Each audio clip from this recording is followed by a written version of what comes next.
The stars shimmered in the darkness of space as Captain William Hayes looked out from the bridge of the ESS Defiant. Earth was just a blue marble in the distance. William ran his hand across the smooth control panel of humanity's newest warship. This vessel was different from anything Earth had built before. It held secrets that even most of his crew didn't know about.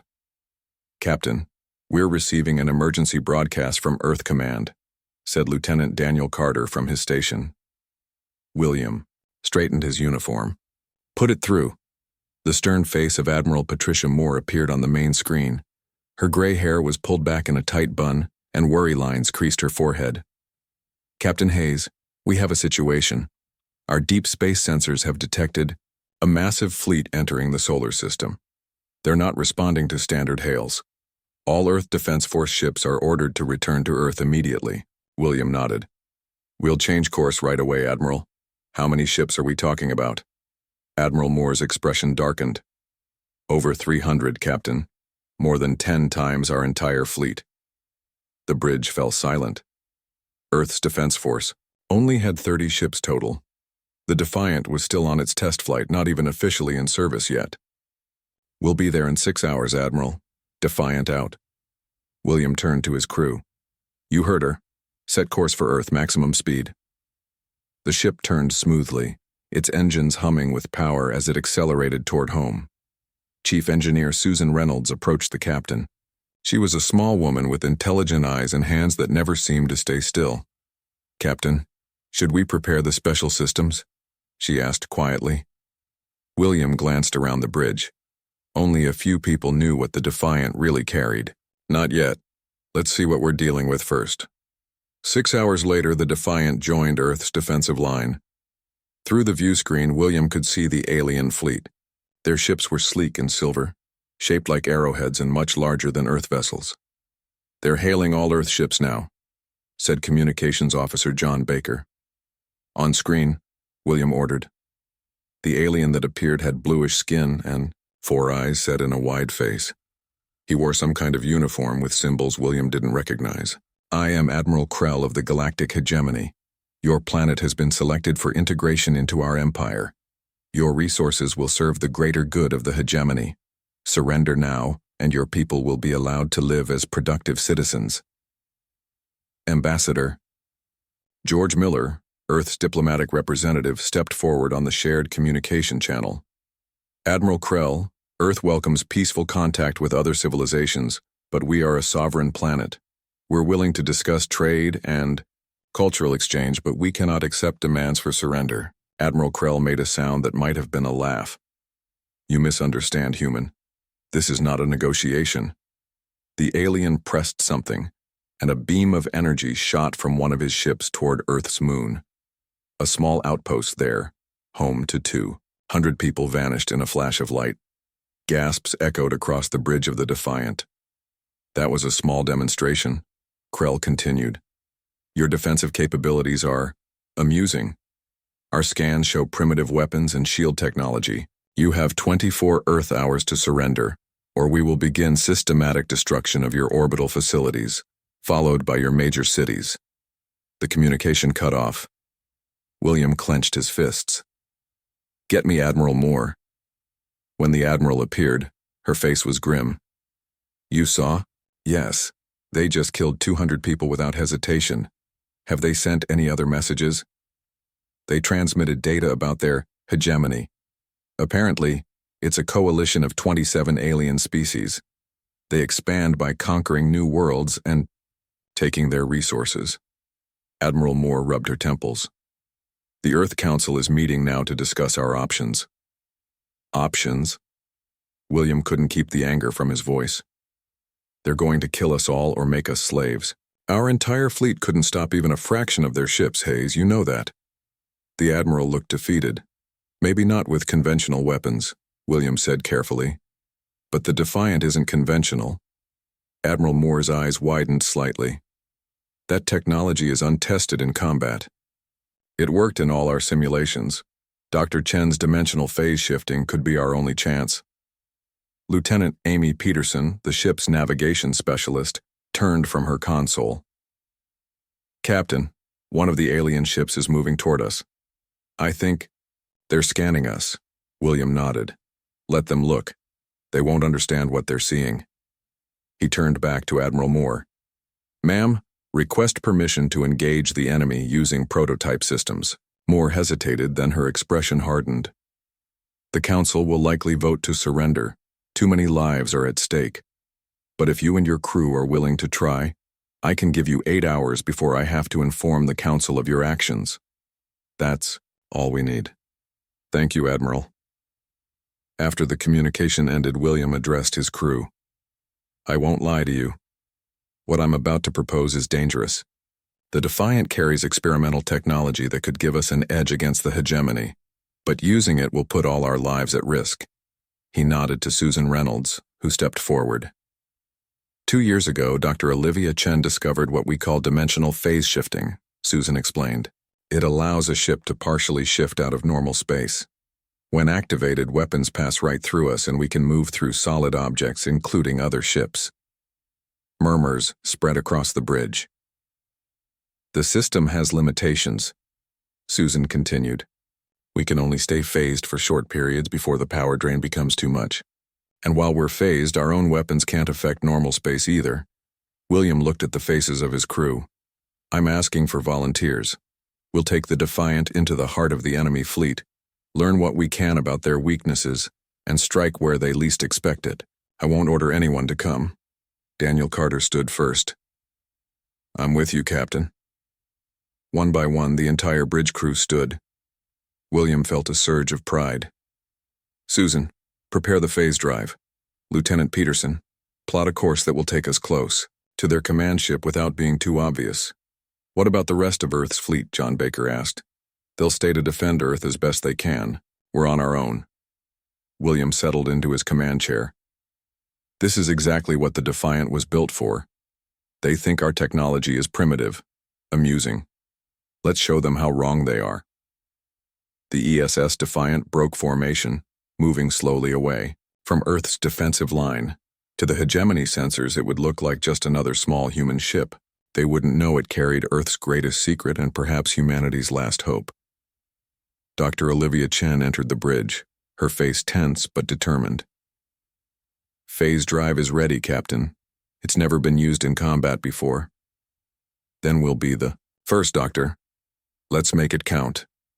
William looked out at the vastness of space and the threatening alien armada. The hegemony had laughed at Earth's defenses.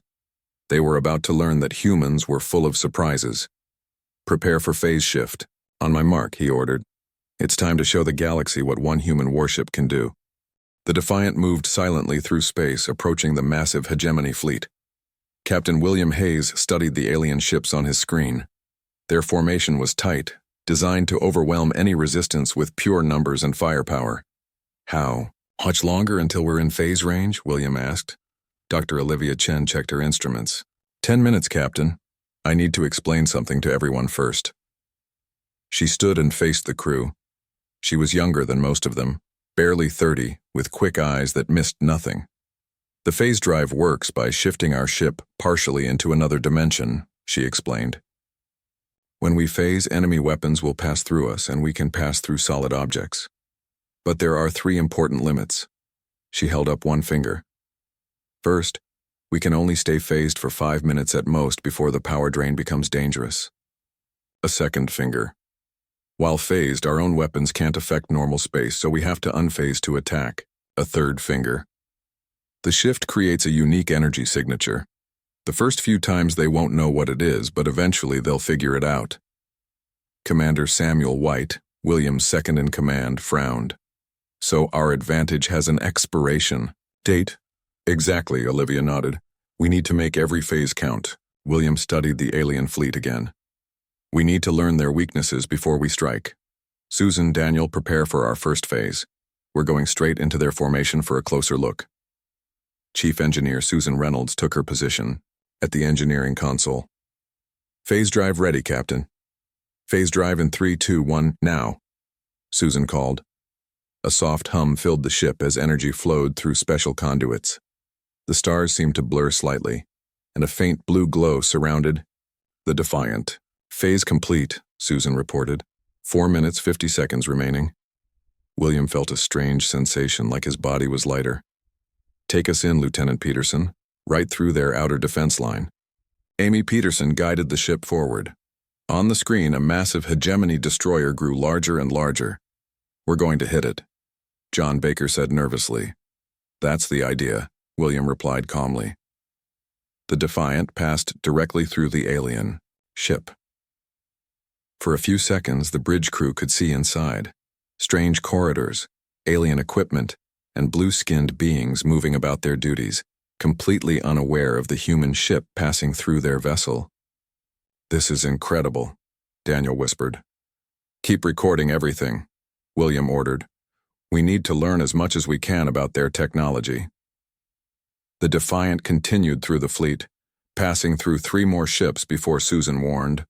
"1 minute of phase time left, Captain. Take us to a safe distance, Lieutenant Peterson. We'll unphase behind that small moon." The ship moved quickly to the designated position. When they unphased, the strange sensation disappeared, and the blue glow faded.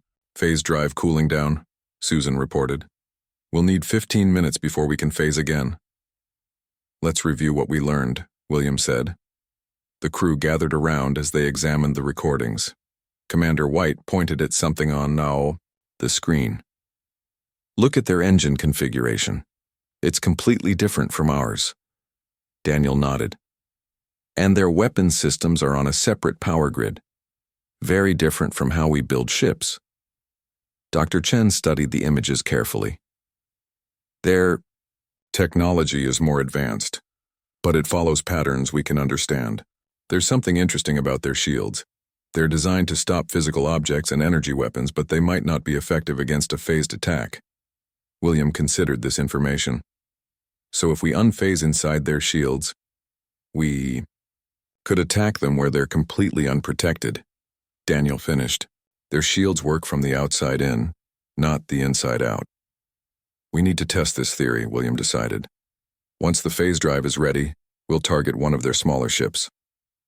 While they waited, Admiral Krell's face appeared on all communication channels, broadcasting to Earth and the human fleet. "Your time is running out," the alien commander said. "Your pathetic defenses cannot stand against us. Some of your leaders are wise enough to see this. Surrender now and save your people unnecessary suffering." William switched off the broadcast. "They're trying to break our spirit." Susan looked up from her console. "Phase drive ready, Captain." "Good. Let's test our theory. Target the smallest ship on the edge of their fleet.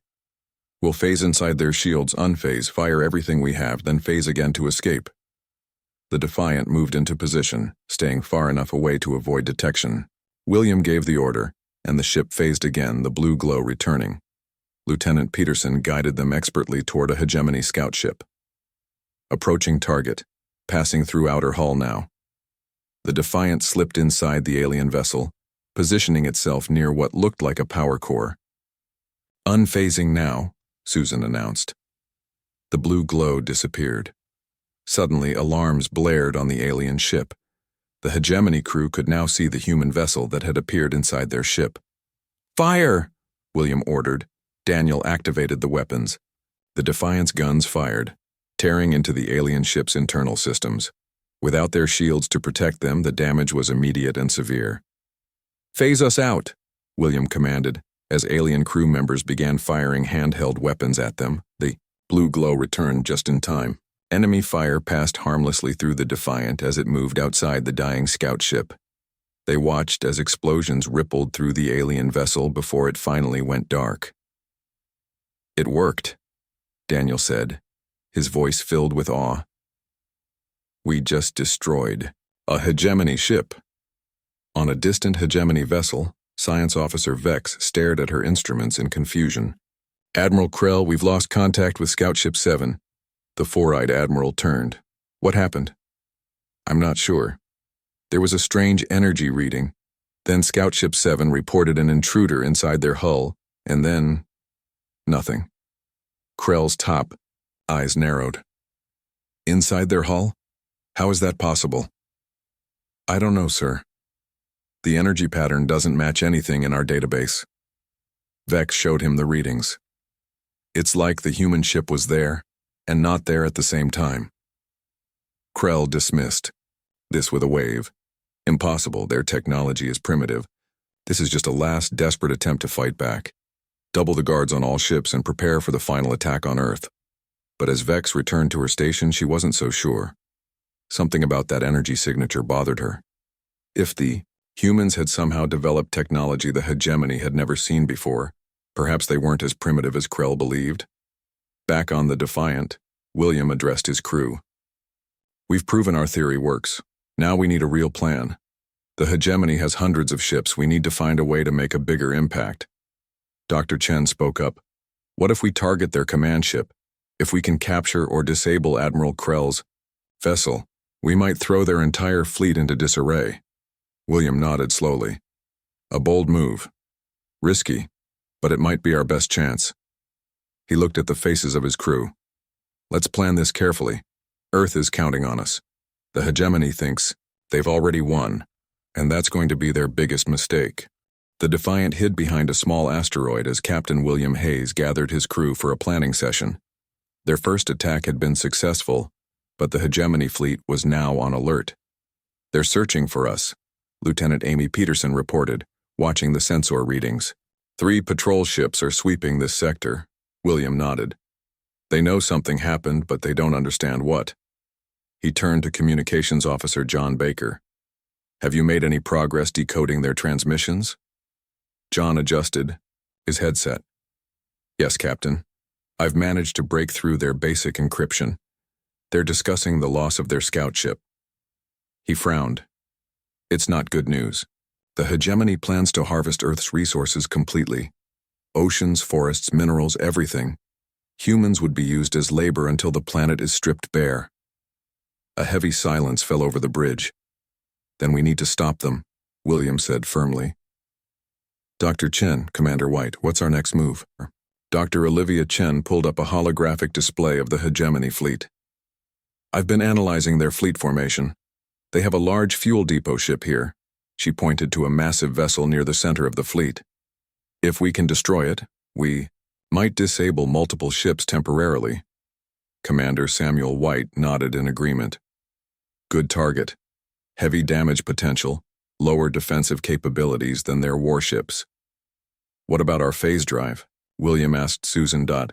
Chief Engineer Susan Reynolds checked her systems. Fully recharged, Captain.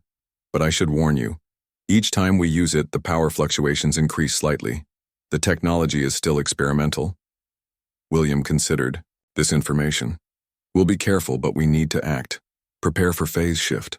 Lieutenant Peterson set course for the fuel depot. The Defiant powered up quietly, slipping away from the asteroid. As they approached the massive hegemony fleet again, Science Officer Vex on the command ship detected something unusual. Admiral Krell, she called. That strange energy signature has appeared again. The four-eyed Admiral strode to her station. Where? Near Sector 7. It appeared briefly, then vanished. Vex studied her readings. I believe the humans have developed some kind of cloaking technology. Krell's upper eyes narrowed. Impossible. Their technological level is far below ours. With respect, Admiral, the evidence suggests otherwise. Vex showed him the data. This energy pattern doesn't match any known cloaking system, but it's definitely allowing a ship to avoid our sensors. Send 2 destroyer ships to Sector 7. If there is a human ship, destroy it immediately. Krell turned away dismissively. Meanwhile, continue preparations for the attack on Earth. Their time expires in 10 hours. Aboard the Defiant, William watched the alien fleet growing larger on their view screen. 2 ships breaking formation, Daniel warned. They're heading in our general direction. They're hunting for us, William realized. But they don't know exactly what they're looking for. Phase now, Susan. The familiar blue glow surrounded the ship as it shifted partially out of normal space. The Defiant continued toward the heart of the enemy fleet, passing directly through smaller vessels along the way. Recording everything, Commander White confirmed as they gathered more intelligence on hegemony ship designs. They approached the massive fuel depot. It was 3 times the size of the largest human ship, with huge Tanks visible through its semi-transparent hull. Position us inside, William ordered, near what looks like the main fuel distribution hub. Amy guided the ship skillfully, bringing them inside the alien vessel. The Defiant hovered, ghost-like, among the fuel tanks.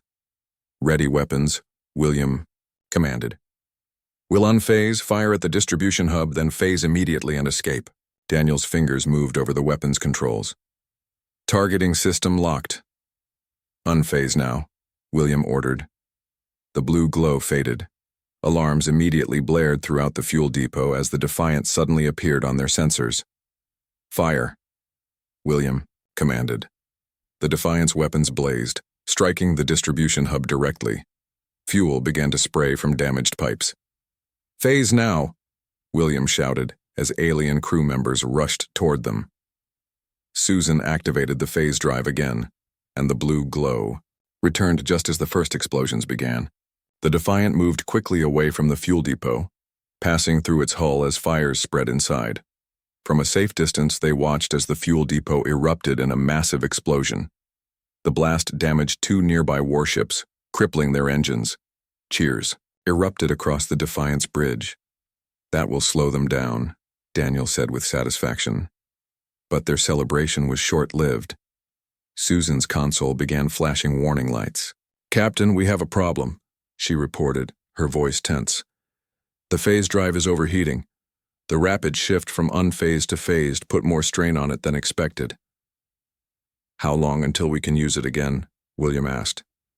At least 30 minutes, maybe more, Susan replied. I need to make adjustments to prevent permanent damage. William nodded. Stay hidden behind this moon and make your repairs. The hegemony will be busy dealing with the damage we caused. On the hegemony command ship, chaos reigned. Reports of the fuel depot explosion poured in, along with damage assessments from the affected warships. Admiral Krell slammed his fist on a console. Find that human ship, now! Science Officer Vex worked frantically at her station. Admiral, I've isolated the energy signature. It's not a cloaking device as we know it. It's something different. The readings suggest the ship somehow exists partially in another dimension.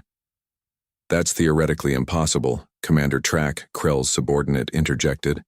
No species in the hegemony has successfully developed phase shift technology. Apparently the humans have, Vex replied.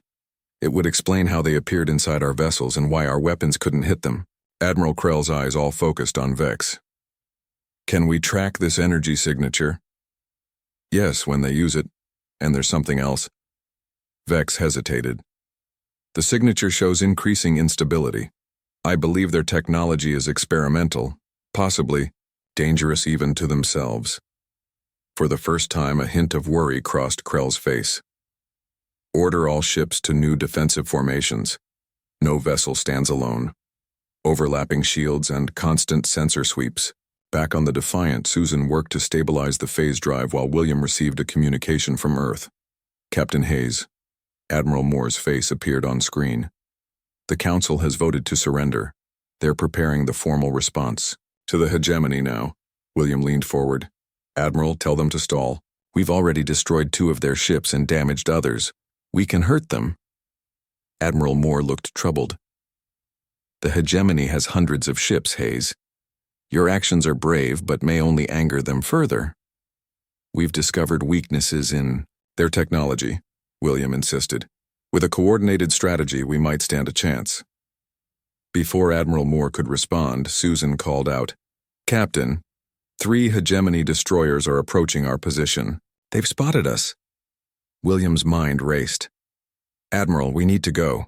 Tell the Council to delay as long as possible. We're not beaten yet.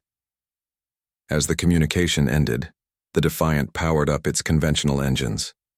Without the phase drive, they would have to rely on speed and maneuverability. Evasive maneuvers, William ordered. We need to avoid them until the phase drive is ready. Amy's hands flew across the navigation controls as the Defiant shot away from the moon, 3 hegemony destroyers in pursuit. They're firing. Daniel, warned, the ship rocked as an energy blast grazed their shields. Shields down to 60%, Commander White reported. We can't take many direct hits. William gripped his chair tightly. Susan, how much longer for the phase drive? 10 minutes minimum, she called back, working frantically. I need a little more time. The Defiant twisted and turned, narrowly avoiding the worst of the enemy fire, but they were outnumbered and outgunned. A direct hit rocked the ship violently. Sparks flew from one of the consoles and a crew member was thrown from her seat. Shields critical, White shouted. One more hit and they're gone. William made a split-second decision. Amy, set course directly for the nearest destroyer, full speed. Sir? Amy questioned, but her fingers were already following his order. Trust me, William said calmly. Susan, we need the phase drive now, even for just a few seconds. Susan's face was grim. It's not ready, but I can give you 5 seconds. Any longer could burn it out completely. 5 seconds is all we need, William replied. On my mark. The Defiant raced straight toward the hegemony destroyer, weapons fire blazing past on all sides. On the bridge, the crew held their breath as Captain William Hayes counted down. Susan, phase drive in 3, 2, 1. Now. Susan Reynolds hit the controls. The blue glow surrounded the ship, flickering uncertainly. Warning lights flashed across her console. 5 seconds only, Captain, she shouted over the alarms. The Defiant, now phased, continued directly toward the destroyer. The alien crew watched in horror as the human ship approached, their weapons passing harmlessly through it. 4 seconds, Susan called out. Steady, William ordered as they reached the destroyer's hull. 3 seconds. The Defiant passed through the outer hull of the destroyer. 2 seconds. They reached the central core of the alien ship. 1 second. Unphase now and fire everything, William commanded. The blue glow vanished. The Defiant appeared in the heart of the destroyer, all weapons ready. Daniel Carter fired without hesitation. The Defiant's weapons tore into the destroyers. Power core at point-blank range. Phase again now, William ordered as explosions began around them. Susan activated the drive once more. The blue glow returned just as a massive blast wave erupted from the power core. The wave passed through, the phase Defiant without effect. Get us out of here, William ordered. Amy Peterson guided the ship through the disintegrating destroyer. Behind them, the hegemony ship broke apart in a series of explosions. Once they were clear, Susan shut down the phase drive. That's it, Captain. The drive is completely overheated. We need at least 2 hours to cool it down and make repairs. William nodded grimly. Take us to the dark side of Mars. We can hide there while you work. As the Defiant sped away, the remaining 2 destroyers approached the debris of their sister ship, confused by what had happened. On the hegemony command ship, Admiral Krell received the report with growing anger. 3 destroyer ships against 1 human vessel, and you lost one of ours? He raged at Commander Track. The human ship has technology we don't fully understand, Track replied. It can appear and disappear inside our vessels. Science Officer Vex approached cautiously. Admiral, I've completed my analysis. The humans have developed dimensional phase shift technology. It allows their ship to partially exist in another dimension, passing through solid objects in our dimension. Why didn't you tell me this sooner? Krell demanded. Because no species has ever successfully implemented it before, Vex explained. The theory has existed for centuries, but the power requirements and dimensional calculations were thought to be impossible to manage. For the first time, real concern showed on Krell's face. Can we counter this technology? Possibly, Vex said. Their energy signature shows increasing instability. I believe their system is experimental and dangerous. Each use puts more strain on it. Krell turned to Commander Track. Prepare the fleet for the final assault on Earth. We will crush their defenses and force their surrender. What about the phase shift ship? Track asked. It's only 1 ship, Krell said dismissively. Once we control Earth, we'll hunt it down. Meanwhile, the Defiant hid in the shadow of Mars. Susan and Dr. Chen worked frantically to repair the phase drive. The coolant system is failing, Susan reported. We're jerry-rigging a solution, but it won't hold forever. William received a secure communication from Earth. General Lisa Rodriguez of the Earth Defense Force appeared on screen. Captain Hayes, the situation is critical, she said. The hegemony has begun systematic attacks on our defensive positions. 3 orbital stations have already been destroyed. The Council is drafting surrender terms. William leaned forward. General, we can't give up. The Defiant has been successful against their ships. We've discovered weaknesses. 1 ship against hundreds isn't enough, General Rodriguez replied, but there was a thoughtful look in her eyes. Unless we coordinate, William finished for her. The Defiant can strike their command ship, but we need a diversion. General Rodriguez nodded slowly. Earth still has 27 ships. Not enough to win, but enough to distract them. If we can capture or disable Admiral Krell's command ship, we might throw their entire fleet into confusion, William explained. Dr. Chen has developed special EMP weapons that can temporarily disable their systems. A bold plan, the general admitted, but it might be our only chance. She checked something off screen.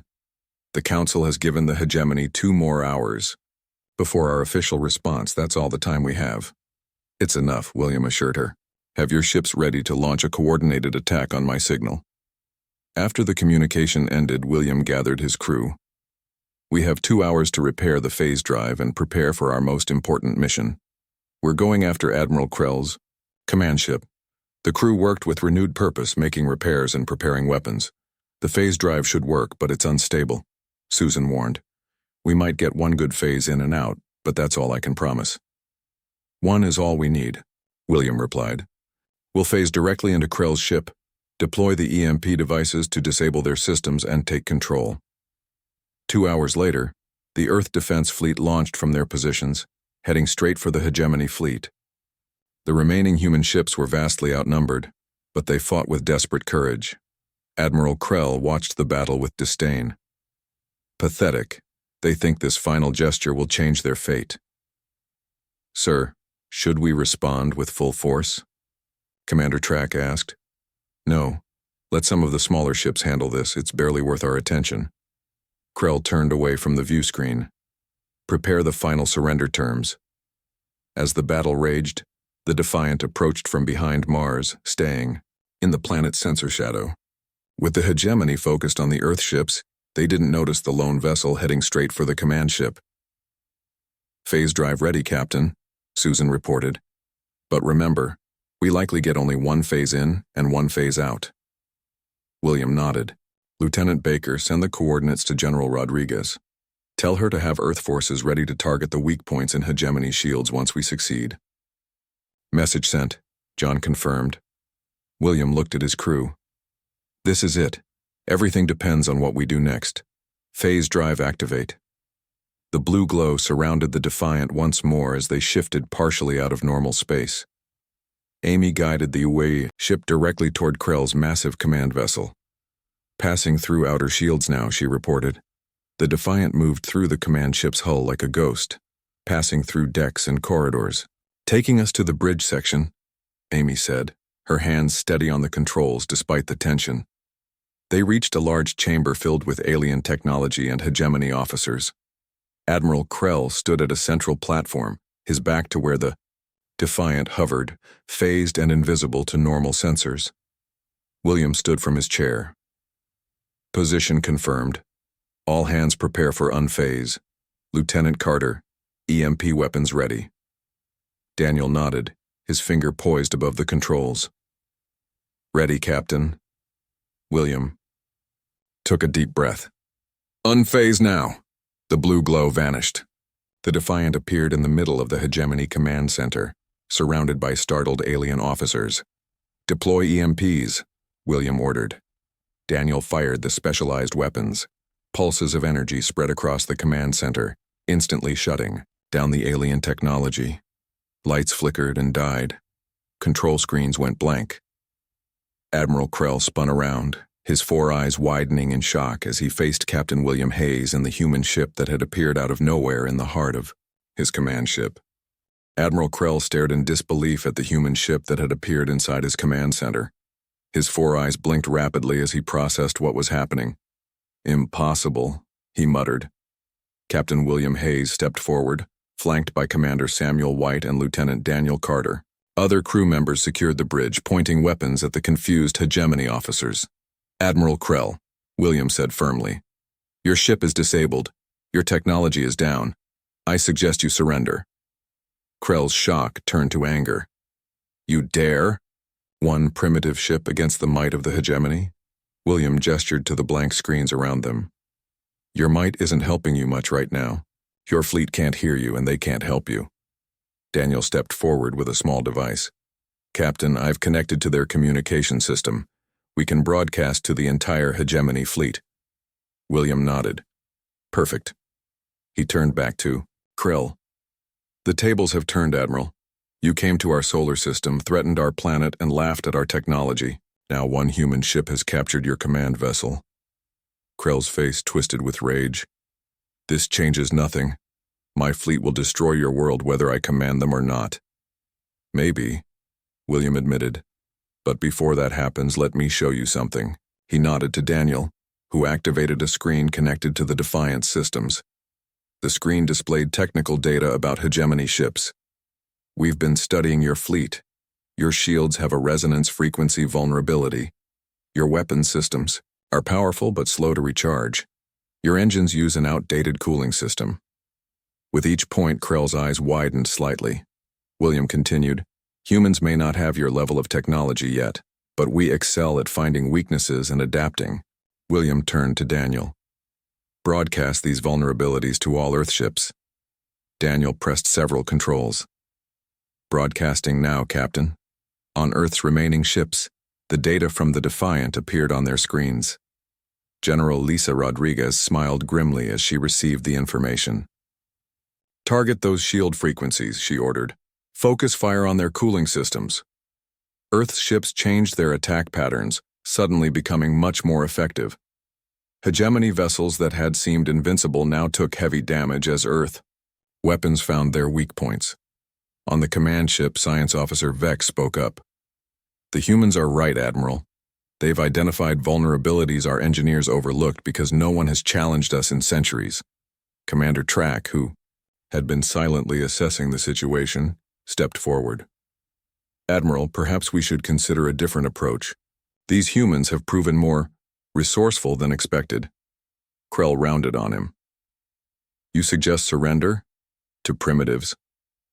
"I suggest negotiation," Track replied calmly. "We've grown complacent. The hegemony has conquered without real resistance, for so long that we've become blind to our own weaknesses." Outside, the battle had shifted. Though still outnumbered, Earth ships were causing significant damage to the hegemony fleet. Several alien vessels were retreating, their systems damaged by precisely targeted attacks. William watched the battle on the screen, then turned to Krell. "Admiral, end this now. Order your fleet to stand down." "Never!" Krell snarled. Vex stepped forward. "Admiral, 3 more of our destroyers have been disabled. The humans are targeting exactly the right systems." William held Krell's gaze. "You came here thinking Earth would be an easy conquest. You were wrong. How many more of your people will die before you accept that?" For a long moment, tension filled the command center. Then a new voice spoke from the doorway. "Perhaps I can offer a perspective, Admiral." Everyone turned to see a slender alien enter. Unlike Krell's blue skin, hers was pale green and she had only 2 large eyes. "Representative Mira," Track said with surprise. "I didn't know you were aboard." "I've been observing," Mira said. She approached William. "Captain, I represent the Hegemony Council. Not all species supported this invasion." William raised an eyebrow. "Yet you came anyway." "Politics in the hegemony are complicated," Mira replied. "But what you've demonstrated today changes everything." She turned to Krell. "Admiral, I am invoking council authority. Stand down your fleet." Krell's face contorted with fury, but even he couldn't defy the council. "Fine," he spat. "The attack is suspended." Mira nodded to Commander Track, who used an emergency backup system to send the stand-down order to all hegemony ships. The fighting gradually ceased. An uneasy calm settled over space as Earth ships and hegemony vessels maintained their positions. William contacted Earth. General Rodriguez, a ceasefire has been declared. Maintain defensive positions, but hold your fire. Understood, Captain, Rodriguez replied. The Council is asking for an update. Tell them Earth is about to join Galactic Society on our own terms, William said. Over the next several hours, the Defiance crew worked with Track and Vex to restore basic systems to the command ship. William, Mira, and a reluctant Krell sat down to begin negotiations. The hegemony has never admitted a new species after a military confrontation, Krell said bitterly. Then it's time for a new precedent, Mira replied. These humans have earned their place. 1 week later, Counselor Alexander Wright of Earth sat at a large table aboard the hegemony command ship. Captain William Hayes stood behind him as Earth's military representative. Across the table sat Representative Mira and other hegemony officials. The terms are acceptable, Wright said after reviewing the document. Earth will join the galactic hegemony as an equal member, with all the rights and responsibilities that entails. Our sovereignty will be respected, and we will share our phase shift technology in exchange for access to hegemony star charts and faster-than-light travel. Mira nodded. The addition of Earth as the 28th member of the hegemony is approved. After the signing ceremony, William met with his crew on the Defiance Bridge. Well done, all of you, he said with pride. Earth owes you a debt that can never be repaid. Susan Reynolds looked up from her console. The phase drive is stable now. Vex helped me understand why it was overheating. With hegemony materials, we can build a version that doesn't have the same limitations. And Earth is already planning more ships with the technology, Commander White added. You're being promoted to Admiral, by the way. They want you to lead the new fleet. William smiled. We have a lot of work ahead. The galaxy is bigger than we ever imagined. Later, William stood with Mira in an observation room looking out at the stars. Your people impressed us, Mira admitted. Most species would have surrendered when faced with our fleet. Humans can be stubborn, William replied. More than that, Mira said.